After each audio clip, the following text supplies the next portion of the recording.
Hello students, last class में आपने ये सीखा था कि दो रैशनल नंबर्स के बीच में इनफाइनाइट रैशनल नंबर्स लाई करते हैं। तो आज हमने ये सीखना है कि उन दो रैशनल नंबर्स के बीच में जो इनफाइनाइट रैशनल नंबर्स लाई करते हैं वो फाइंड आउट कैसे करेंगे। जैसे फॉर एग्जाम्पल आपके पास रैशनल नंबर्स है -3/5 एंड -4/5। इन दोनों रैशनल नंबर्स के बीच में रैशनल नंबर और कितने हैं आपने वो फाइंड आउट करने हैं। तो उसके लिए आप देखो, जैसे मैंने नंबर लाइन पे इन दोनों रैशनल नंबर को रिप्रेजेंट कर दिया, -3/5 एंड -4/5। इन दोनों के बीच में मतलब जो ये स्पेस है वो कौन से रैशनल नंबर कंज्यूम कर रहे हैं वो आपको बताना है। ठीक है, तो उसके लिए सबसे पहला स्टेप क्या होगा कि इन दोनों रैशनल नंबर के इक्विवेलेंट रैशनल नंबर्स आपको निकालने हैं। जो मैंने लास्ट क्लास में आपके साथ डिस्कस किया था, इक्विवेलेंट रैशनल नंबर कैसे निकालते हैं। किसी भी होल इंटीजर से, होल नंबर से आपको क्या करना है, नंबरेटर और डिनोमिनेटर को या तो मल्टीप्लाई या फिर डिवाइड बताया था। तो जैसे मैंने अब यहाँ पे होल नंबर जो चूज किया है वो 2 चूज किया है, तो नंबरेटर और डिनोमिनेटर को दोनों को मैं 2 से मल्टीप्लाई करूंगी। सिमिलरली वही होल नंबर जो यहाँ पे 2 चूज किया है, तो यहाँ इसी रैशनल नंबर को भी आपको किससे मल्टीप्लाई करना पड़ेगा, नंबरेटर एंड डिनोमिनेटर को 2 से। तो यहाँ पे आपको मिला -8/10 और यहाँ पर आपको मिला -6/10। तो ये जो दो रैशनल नंबर्स आपको मिले हैं ये क्या है, इक्विवेलेंट रैशनल नंबर्स। ठीक है, किसके, -4/5 का और -3/5 का।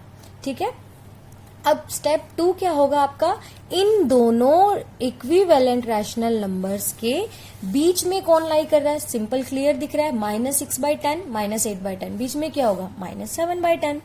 क्लियर है, एक ये मिल गया रैशनल नंबर, एक ये था और एक ये था। ठीक है, नेक्स्ट स्टेप 3 क्या होगा, वापिस से आपको क्या करना है, अब जो ये मिले हैं आपको दो रैशनल नंबर, कौन कौन से, -6/10 -7/10, आपको क्या करना है, अब वही सेम होल नंबर से मल्टीप्लाई, -6 को 2 से, 10 को भी 2 से किया तो -12/20 मिला। फिर यहाँ पर भी आपको क्या मिला, 2 से मल्टीप्लाई करने पे -14/20। तो ये और आपको दो रैशनल नंबर्स मिल गए, -12/20 एंड -14/20। सिमिलरली एज स्टेप 2, जैसे हमने इन दोनों के बीच में रैशनल नंबर बताया था, ऐसे ही अब हम इन दोनों के बीच का एक रैशनल नंबर भी फाइंड आउट करेंगे। -12/20 और -14/20 के बीच में कौन लाई करेगा, -13/20। तो आपके रैशनल नंबर कौन कौन से हुए, जो आपको क्वेश्चन में पूछा गया था उसमें -3/5 और -4/5 के बीच में कौन से रैशनल नंबर लाई कर रहे हैं, -6/10 -7/10 -8/10 -12/20 -14/20 एंड -13/20। अब ऐसे नहीं कह सकते हम कि बस इतने ही लाई करेंगे, क्योंकि हमें पता है infinite rational numbers can be lie. ठीक है, तो I repeat this again.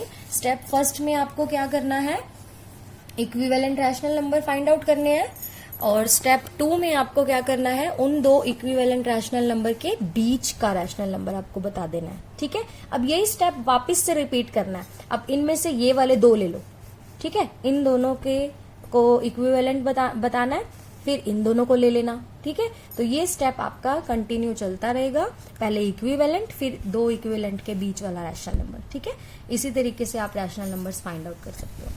Next topic है आपका comparison of rational number. Comparison मतलब कंपेयर, दैट मीन्स दो रैशनल नंबर आपके पास होंगे, आपको कंपेयर करना है कि विच रैशनल नंबर इज ग्रेटर और स्मॉलर और इक्वल्स टू, और आपको ये साइन पुट अप करने हैं।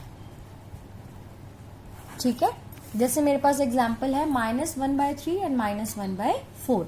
कंपैरिजन करने के लिए एक चीज आपको ध्यान में रखनी है कि डिनोमिनेटर सेम होना चाहिए। अब आप यहाँ देख सकते हो डिनोमिनेटर सेम नहीं है, तो हम इनका डिनोमिनेटर सेम बनाएंगे। कैसे बनाएंगे, बाय यूजिंग एलसीएम। अब 3 एंड 4 का एलसीएम सभी को पता है क्या होता है, 12। अब यहाँ नेगेटिव साइन को एक बार एलसीएम लेने के लिए इग्नोर कर देना है, बस आपको 3 और 4 का एलसीएम लेना है, दैट इज 12।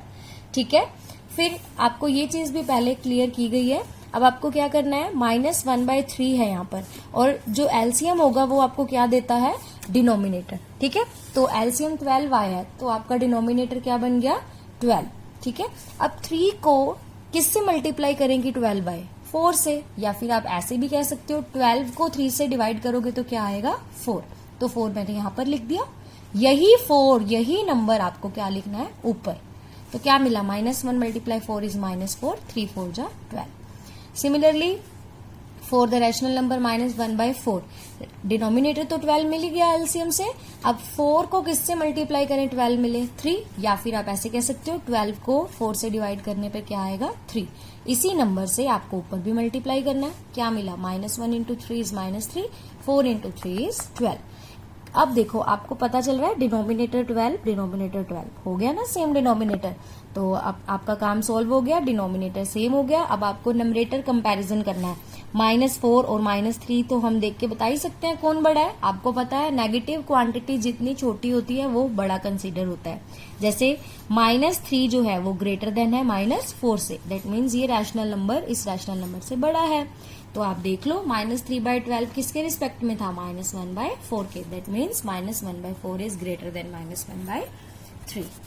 क्लियर है? सिंपल आपको एलसीएम लेना है और यहां पर इस तरीके से करना है। अब एक चीज और आपको बतानी है कि दोनों रैशनल नंबर सेम है। देखो बस डिफरेंस किसका है, साइन का। ये -1/3 है और ये +1/3 है। ऐसे केसेस में आपको कैलकुलेशन करने की कोई जरूरत नहीं है। सिर्फ आपको क्या पता होना चाहिए कि पॉजिटिव रैशनल नंबर जो होगा वो हमेशा क्या होगा, बड़ा। ठीक है, positive rational number is always greater than negative rational number. Clear है? तो यहाँ पे कैलकुलेशन की जरूरत नहीं है। We can say -1/3 less than 1/3। Next topic is rational numbers in standard form. Standard form आपने पहले भी पढ़ा होगा। जैसे हम कोई भी जैसे 18/20 दिया है तो इसको हम सिंप्लीफाई करके लिखते हैं, कटिंग करके लिखते हैं, है ना। तो वही स्टैंडर्ड फॉर्म है यहाँ पे। तो उसके लिए दो कंडीशन जो है वो जरूरी होनी चाहिए। कौन सी? पहला, डिनोमिनेटर क्या होना चाहिए, पॉजिटिव इंटीजर, और numerator and denominator have no common factor other than 1।